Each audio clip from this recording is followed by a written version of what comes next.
Well, welcome back, everybody, and congratulations if you have come back for a second round after part one earlier in the week. I hope you got your head around verbs in part one. And if you remember, we talked about the various kind of properties that verbs have, and then we got on to looking at person, the idea of a verb telling you who's doing the verb by changing its ending. We talked about the fact that verbs can have three persons. There's the first person, I, the second person, you, and the third person, he, she, or it. And then you can have a singular or a plural, and we call that the number of the verb. So I carry in the plural becomes we carry. You carry in the plural stays as you carry, but we're kind of talking more of one person. And the third person is they carry when it's in the plural. So we got our heads around that bit of grammar. And then we began to look a little bit at how it works in Latin. We noticed that in English, we tend to use pronouns, words like I, ye, I, you. We don't use ye anymore, actually, strangely. I, you, he, she, and it, you, we, they. Those are words that we use to tell people who's doing the verb. But Latin doesn't do this because Latin is a very efficient and effective language, which means that it tries to do the most jobs possible by making the smallest possible change. So in Latin, what we find is that the end of the verb changes to give us an indication of which person is doing the verb. So if we look at the Latin verb to carry, porto, portas, portat, portamus, portatis, portant. We don't need individual words for I, you, he, she, it, all of those things, because the verb does it for us. The endings o, as, at, armus, artis, and ant are all there to help us understand who's doing what. So portatis would mean you, plural, carry. Portas would mean you, singular, carry. Portant would mean they carry. And the good news is that those endings are fairly common across Latin. We don't have to learn too many irregular verbs. They're a fairly straightforward set of endings to learn. And I left you at the end of the last lesson with a list of verbs that are like porto. So words like amo, I love, narrow, I tell a story, ambulo, I walk, and laboro, I work. And we find that we can apply the same endings to all of those. So if I wanted, for example, to say they walk, I would say ambulant. Take the O off and add the ANT ending. So hopefully that's really clear. I'm going to add in a new level of complexity in this lesson, which is about conjugation. Now, that's a big, scary word, which reminds you of the life of Brian. Actually, conjugations are very straightforward if you think of them as little verb families. Verbs are all the same. They do the same thing. They have the same properties. They do the same job in a sentence. But sometimes they behave a bit differently. The endings that they use behave in a peculiar way. For example, in English, when we change verbs to indicate tense, we might take the verb I teach. And in the past, it's not I teached, it's I taught. But if you take the verb preach, I preach. In the past, it's I preached. So sometimes there are different ways of doing things depending on how that verb is engineered. And we're going to stick with the present tense again today, and we're going to look at how different families of verbs approach changing their endings to indicate person.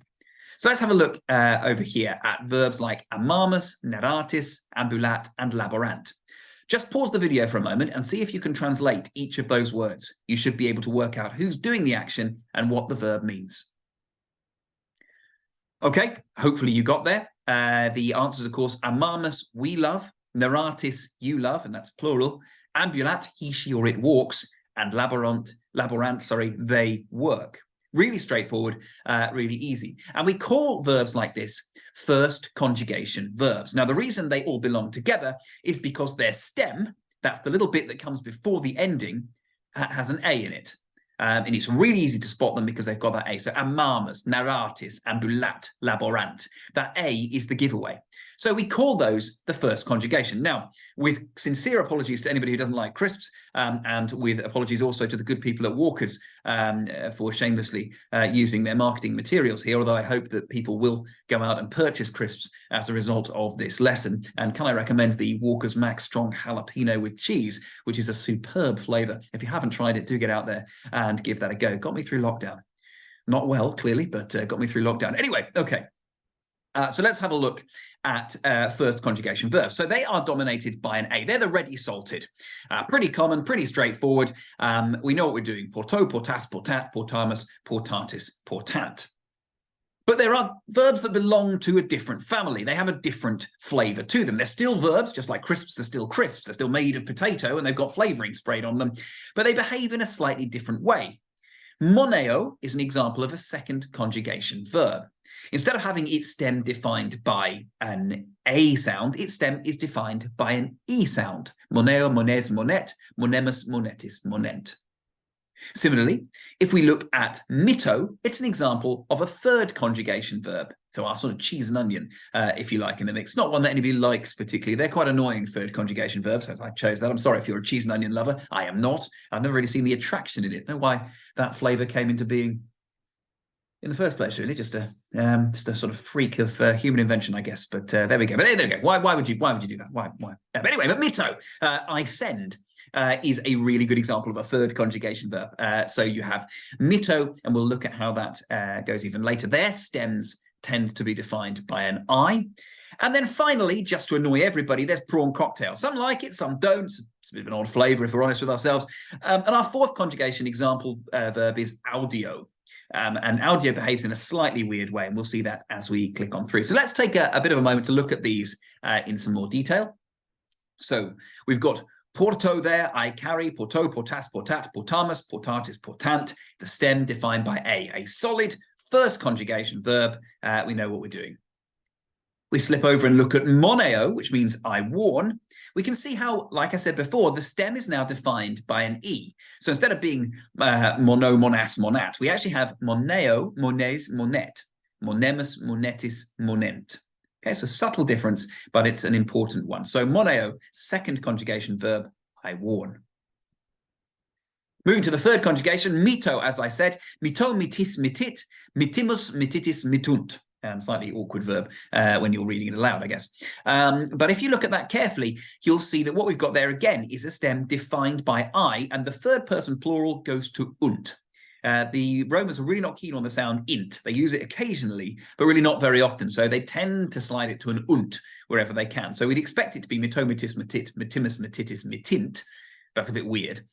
So they stuck with an unt there. A Latin teacher I once knew had a really good way of remembering third conjugation verbs. So you've got to imagine a kind of oil drum at the top here. There's the O, there's the oil drum, and it's sort of dripping out oil, blip, blip, blip, blip, blip, blip, blip, into a bucket underneath it there. If that helps you to remember how mito goes. Mito, the oil drum at the top. Mitis, mitit, mitimus, mititis. They are the kind of bits of oil dripping down, that I going through there, and then mitunt with the bucket to catch it all at the bottom. So there's our third conjugation. I send mito. And then finally, we have the fourth conjugation. Now, the fourth conjugation is a bit of a pain in the backside because it's very, very similar indeed to the third conjugation, apart from the fact that it has this extra I chucked in the first verb ending, first person singular, and the third person plural. So instead of being like mito, if we hop back to that one, we'll see we've got mito and mitunt there. With audio, instead of being audo and audunt, it's audio and audiunt. That's the only difference. I do apologise that the first and second the person plurals there, the I should also be highlighted there. I missed that on the way through. So audio, I hear, audio, audis, audit, audimus, auditis, audiunt. Now, I fired a lot of information at you very quickly there, and it's important that you go back and review it, at your own convenience. But actually, there's something really important to remember, which is regardless of which family the verb belongs to, you're going to encounter these endings. O, S, T, mus, tis, und. Think about all the conjugations we just met. All of them have these features. And if you can identify those, then you'll know which person you're talking about. O makes I, S for you, T for he, she, it, mus for we, tis for you, plural, and und for they. So keep that very much in your mind as you're going through. Yes, you've got to remember these different conjugations because it becomes important later, and it helps us to recognize verbs in different tenses. But actually, if you can remember these endings, ost, mus, tis, und, and say those over and over to yourself and know what they mean, know that, then you'll identify that person really very quickly, and that will save you a huge amount of effort in the long term in your study of Latin. So a little exercise for you here. Take a look at the 7 verbs I have put on the table in front of you there. Pause the video and see if you can put them in the right place in the table ahead. I'll just move my ugly mug out of the way so that you can do that more easily. So try to work out whether we're looking at first person, second person, third person, and within that, whether it's singular or plural. So pause the video, take a moment now and see if you can put those verbs in the right place. Okay, hopefully you've had a go at doing that. Let's just see if you got it right. So mito and portamus are both first-person forms of the verb. Mito, I send. Portamus, we carry. So plural over here, singular here. Looking at the second person, we had portas and audis. Again, both second-person singular forms of the verbs. That S is the giveaway at the end there. Then if we look at auditis with the tis ending there, we can see we've got a second-person plural as well. Finally then, monet and mitunt are our third persons singular and plural respectively. So that's one way of grouping and organizing our verbs. But like I said, these verbs belong to different families with different flavors. So pause the video again, and I'll move my ugly mug even further out the way, and have a look here. Can you remember which families these verbs belong to? Remember, it has to do with the vowel in the stem. If it's an A, it's likely to be first, and E likely to be second, and then you have to remember for the third and fourth conjugations. Pause the video, give it a go.